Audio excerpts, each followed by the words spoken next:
네, 비컨 뉴스 진행하겠습니다. 헬마우스 임경빈 작가 모셨습니다. 어서 오세요. 안녕하세요. 오늘 어떤 이야기입니까? 러시아의 침략으로 고통받고 있는 우크라이나에 이제 진짜 폭탄뿐만 아니라 가짜 뉴스 폭탄까지 더해져서 이중으로 이제 고통을 받고 있다는 소식인데 네. 우리 온라인 커뮤니티에서도 이제 상당히 넓게 퍼져 있어가지고 이거를 좀 바로잡기 위해서 준비를 해봤습니다. 가짜 뉴스가 그렇습니다. 예. 지난 9일에 러시아가 이제 우크라이나 항구 도시인 마리우폴에 무차별 포격을 퍼부었는데 그때 산부인과와 어린이 병동까지 이제 공격을 당했다는 소식이 전해졌습니다. 예. 그 당시에 이제 부상을 입은 채 계단을 내려오는 이 만삭의 임산부 사진 전 세계 언론 일면을 보도하면서 일면에 이제 보도가 되면서 상당히 화제를 모았었고요. 어린이 포함해서 3명이 사망을 하고 17명의 사상자가 발생한 끔찍한 공격이었는데 이제 그 참상을 굉장히 잘 보여주는 사진이었습니다. 네. 이거에 대해서 이제 국제적인 비난이 쏟아지니까 러시아는 아예 우리는 마리우폴을 폭격한 적이 없다라고 이제 부인을 하면서 네. 이 사진은 조작된 거다라고 주장을 했는데요. 어허. 런던 주재 러시아 대사관이 이제 트위터에 사진 2장을 올리면서 한쪽은 그 임산부 사진 그리고 다른 한쪽에는 이제 화장품을 들고 있는 뷰티 블로거의 사진을 네. 올리면서 같은 사람이다. 정말 사실처럼 분장을 하지 않았느냐라고 이 임산부가 이제 분장한 사람이라는 식으로 이제 비꼬았습니다.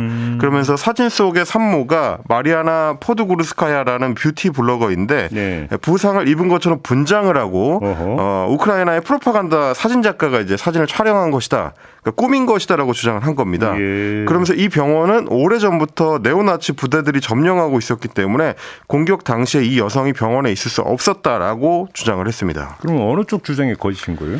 일단은 러시아 측에서 이제 퍼뜨린 가짜 뉴스로 판명이 났습니다.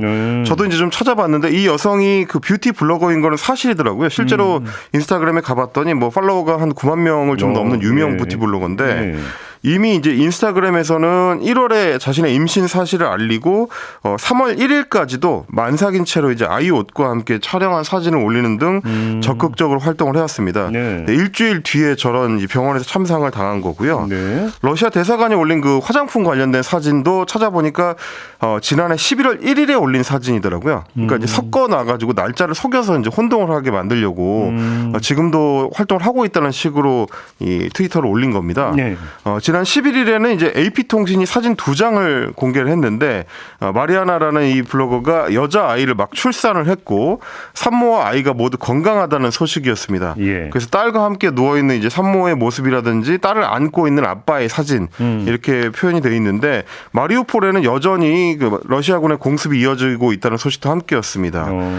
병원을 공격하는 전쟁 범죄를 저질러 놓고 피해자를 배우라는 식으로 이제 가짜 뉴스를 퍼뜨리는 행태를 러시아 측에서 보인 건데 트위터에서는 그래서 폭력적인 사건을 부인했다라면서 규정 위반으로 이 러시아 대사관의 트윗을 강제 삭제를 했습니다. 그렇군요. 또 어떤 가짜 뉴스가 있는 거예요? 러시아가 이제 이런 가짜 뉴스를 퍼뜨리는 거는 사실 그 국제 여론을 유리하게 이끌어가고 싶은 일종의 온라인 심리전인데요.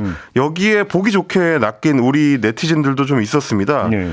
대표적인 게 우크라이나 전쟁의 정당성을 주장하기 위해서 네오나치 그러니까 신나치주의자들이 우크라이나를 장악하고 있다라는 억지를 부리는 건데 마리우폴 병원 폭격 이유도 이 네오나치 부대 때문이다라고 주장을 했었는데 푸틴 대통령 같은 경우도 러시아 국민들한테 연설을 할 때 젤렌스키 정권을 신나치주의 정권이다 이렇게 주장을 하면서 정권 자체가 그렇습니다. 그래서 이제 러시아군이 지금 신나치주의자들과 맞서서 전쟁을 하고 있다고 주장을 하는데요.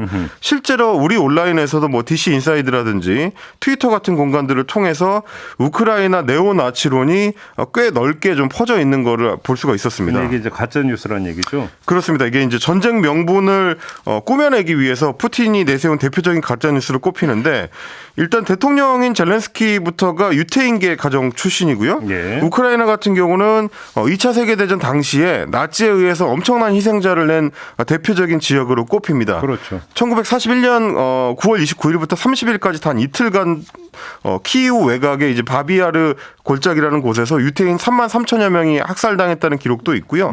그만큼 유럽 다른 나라들의 못지않게 반나치 정서가 굉장히 강한 나라입니다.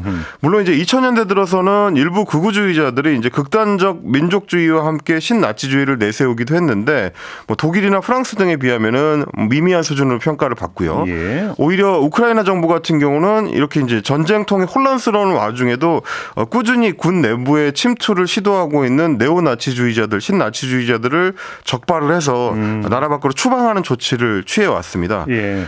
지난 6일 주한 러시아 대사관 앞에서 이제 반전 집회가 열렸는데 거기에 우크라이나인 올레나 쉐겔 한국 외대 교수가 참여를 했습니다.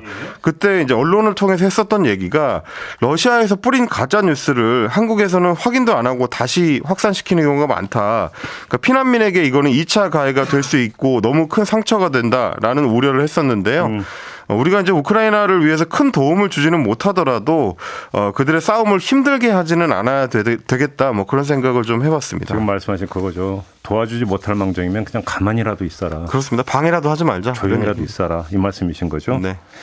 마무리하겠습니다. 헬마우스 임경빈 작가였습니다. 고맙습니다. 감사합니다.